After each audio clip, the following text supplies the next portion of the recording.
This one mistake ruined my seeds. Hi, I'm Alana, and today I'm talking about cross-pollination and how it can actually ruin the seeds that you want to save. Or it might make them better. We'll talk about that. So first of all, some crops almost never cross-pollinate, while others need huge distances in order to keep the seed pure. I'll break it down crop by crop with realistic expectations for seed saving.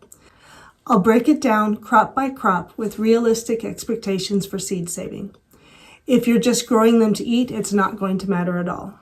So, let's get into it. Self-pollinating crops need very little spacing, whereas insect or wind-pollinated crops need a lot of spacing. The first one is beans. They are mostly self-pollinating, which means that they will not cross-pollinate easily. The distance that you need is usually 10 to 20 feet or 3 to 6 meters, and it's rare to have them cross-pollinate, but it does happen, and I have a real-life example of that.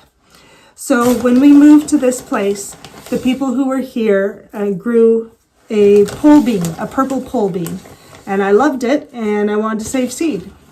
And this is the seed from that one, original.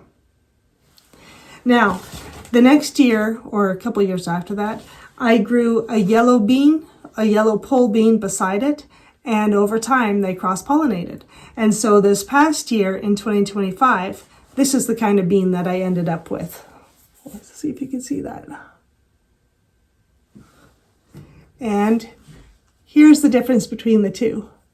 The color is different, the size is different. However, there can be color and size differences just from year to year, but this is a huge difference. And you can really see it when you look at the bag. This one is brown, this one is like white seeds almost.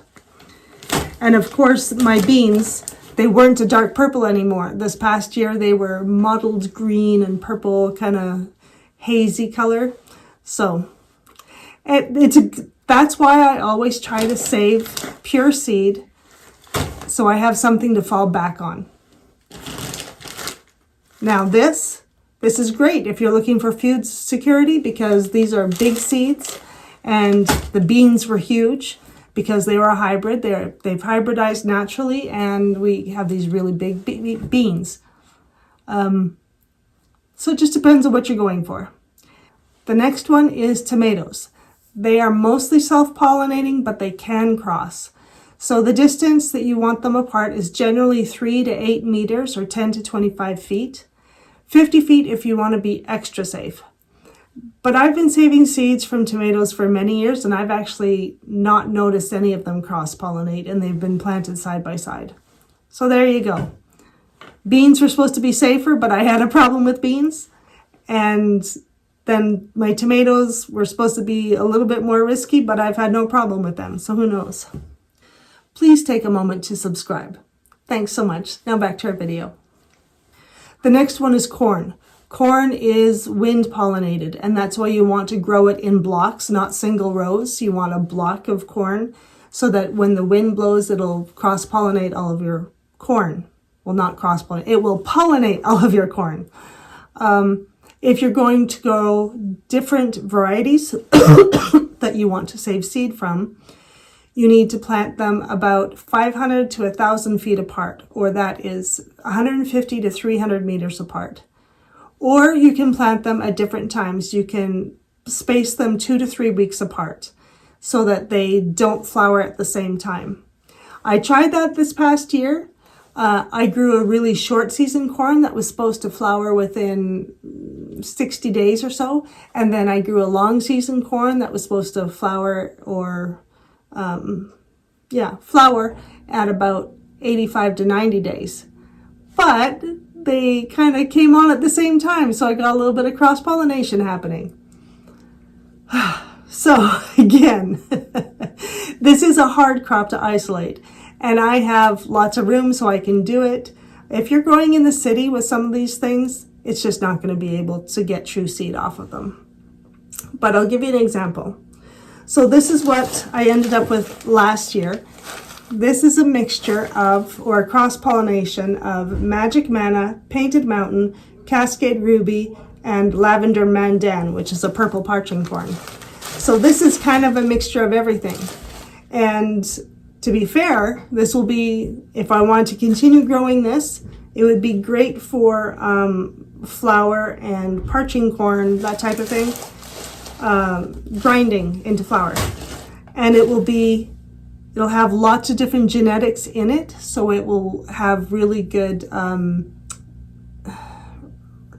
it'll reproduce really well. If you have too few corn specimens to choose from, it gets decreased genetics and then it won't grow well. So there's that. And when you're trying to grow a land race or something that's really suitable for your area, that will grow well in your context, in your conditions, sometimes it can be really useful to have all these genetics come in and you choose the best out of those and you grow your own type. However, having said that, I also save true seed. So this is the Magic Manna corn. I have more Painted Mountain, so I can go back to the original if I wanted. And this is the Lavender Mandan. This I grew in 2013, and I was growing it on someone else's property. And so there's a possibility that this could have been cross-pollinated too. We're not sure. I don't think it was though, because on corn, you'll know right away if it's been cross-pollinated, because the seeds will look different from the one that you planted. Whereas with a lot of other plants, you won't notice any difference until the next year when you grow out and that fruit is different. Okay, and then this one is the Cascade or Ruby Cascade flint corn. Okay, I've done the corn. Let's move on to squash. Squash is really fun. I really like this one. So squash has 4 different distinct species within that family, and the species will not cross with each other. Only the squashes within the species will cross within themselves. So for instance, the common species are Peppo, Maxima, Machata, and Mixta. So Peppo, that's your zucchini, spaghetti squash, acorn squash, delicata, and some pumpkins. Your Maxima would include Hubbard, Lower Salmon River, Kabocha, Buttercup, that style. Machata is the butternut, tromboncino, Long Island cheese, that style. And the Mixta is Kumsha. I think it's, I'll have to look that up again. Kershaw? Kumsha? Sorry, I looked at it just recently, but I don't grow Mixta up here because they are really drought and heat tolerant. That's not my context.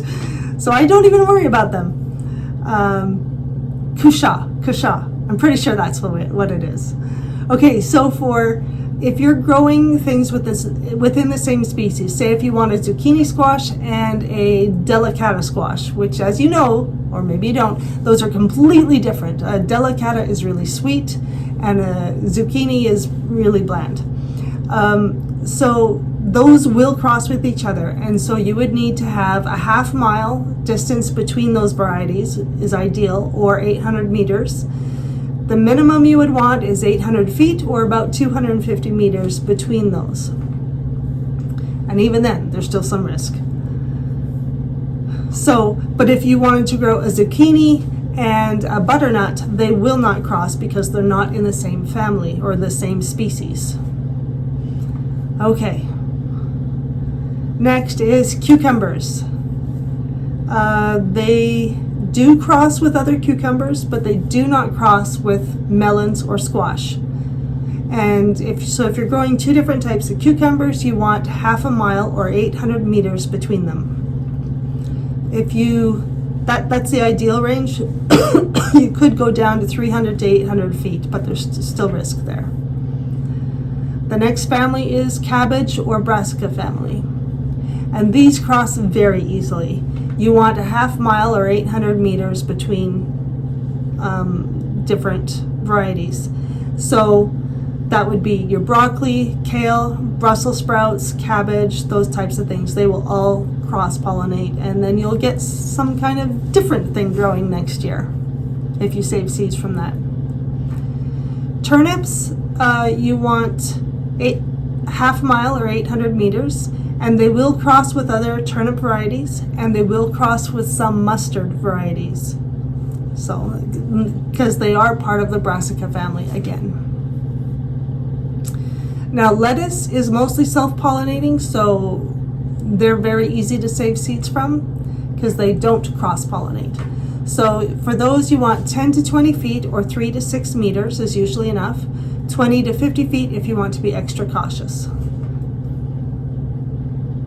So lots of crossing can happen if you have lots of pollinators present, there are multiple varieties flowering at the same time, or if there's really hot weather and you have lots of flowers open at the same time. I will have a little chart below that you can copy that gives you an idea of the different distances you need for each of these things. So, reality check. What to do instead of, if you don't want cross-pollination to happen, what can you do? You can grow only one variety per species. You can hand pollinate, so that means you'd have to bag the flowers or put a mesh over it. If they're pollinated by insects. If they're pollinated by wind, that's not going to work. At least not a mesh, but a bag would work. So you'd have to bag that and hand pollinate for squash and cucumbers. The other thing is to use timing, and that would mean planting varieties weeks apart so they don't flower at the same time. And like I said, that can be difficult, especially if you have a short season, because you just don't have time to wait. And sometimes you'll put things that are supposed to be short season and a long season, and they'll still flower at the same time. So it's a little risky. So the other thing is you can just accept that there will be some cross-pollination and just reserve some pure seed if you want to keep that, or go the other route and embrace that cross-pollination and just say, I'm growing my own variety that's going to grow well in my context, and it's going to have all these different genetics in it, and go with that. It really depends. For if you have several different flower corn varieties, I wouldn't worry about that. I'd be like, sure, let's grow all the flower corns this year. Or if you wanted to grow popcorn one year, then just grow popcorn that one year, or sweet corn the next year. Or you have to work really hard at separating by distance or separating by time. And with beans, I really wouldn't worry about cross-pollination too much unless you're doing something that really is nasty. Some beans are grown really just for seed, for eating as dry beans. And some of those pods are terrible. They are never good young. Whereas some beans are good at all stages. You can eat them as a green bean and you can eat them as a dry bean. So that's where I would be really careful. If you have something that is just a dry bean and you know the pods are terrible from the get-go and they aren't used as a green bean, I would be really concerned about growing them at the same time and space. Other than that, most green beans taste pretty similar, except for Romano. That's quite different from other snap beans. So it just depends on what your goals are. So the simple takeaway is, some things are really easy to save seeds from that are true to their parent plant, and that would be beans, peas, lettuce, and tomatoes. Corn is very difficult to save seed from if you're growing multiple varieties and if you want to keep those varieties pure. And then squash, cucumbers, and brassicas need some planning for that. But I think actually squash is pretty simple because you know exactly you've got these 4 different families or species that you can choose from, and that gives you quite a lot of variety that you can grow in one year without worrying about them crossing. Okay, I think that's everything. Please subscribe and we'll talk to you next time. Bye-bye.